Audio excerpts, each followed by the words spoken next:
আসন্ন স্থানীয় নির্বাচনকে সামনে রেখে এলাকাবাসীর সাথে নির্বাচনী মতবিনিময় উঠান বৈঠকে অনুষ্ঠিত হয়েছে। 17 এপ্রিল বিকেলে ঢাকা জেলার দক্ষিণ কেরানীগঞ্জ কোন্ডা ইউনিয়নের দক্ষিণ পানগাঁও এলাকায় কেদার মাঠে এই নির্বাচনী উঠান বৈঠক অনুষ্ঠিত হয়।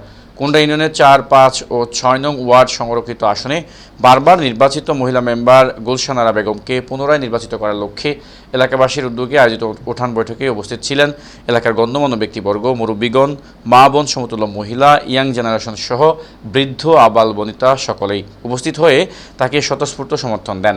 এ সময় পবিত্র কুরআন তেলাওয়াতের মাধ্যমে গুলশান আরা বেগম যেন আবারও কোন্ডা ইউনিয়নের 4, 5 ও 6 নং ওয়ার্ডের সেবক হয়ে মানুষের সেবা করতে পারেন, সেজন্য সকলকেই মহান আল্লাহ তাআলার নিকট প্রার্থনা ও বিপুল ভোটে তাকে জয়যুক্ত করার ব্যাপারে শতভাগ আশাবাদী হিসেবে প্রত্যয় ব্যক্ত করেন। এখনো পুরোপুরি সিদ্ধান্ত নেননি, আপনাদের উপরে সিদ্ধান্ত নির্ভর করবে। যদি আপনারা সমর্থন করেন তাকে, তাহলে উনি নির্বাচন করবেন। আপনারা সবাই সমর্থন করেন, তুলে দেখান এবং সফলভাবে করতে পারবেন।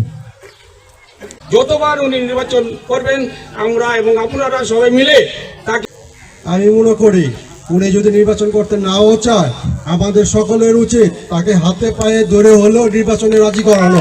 থাকবো ইনশাআল্লাহ। আমরা তাকে 5 বছর পর একবার স্মরণ করি, সে প্রতি 5 বছরই আমাদের স্মরণ করে। কিন্তু উনি আমাদের সাথে ছায়ার মতো থাকে, আমরা ওনার সাথে ছায়ার মতোই থাকবো।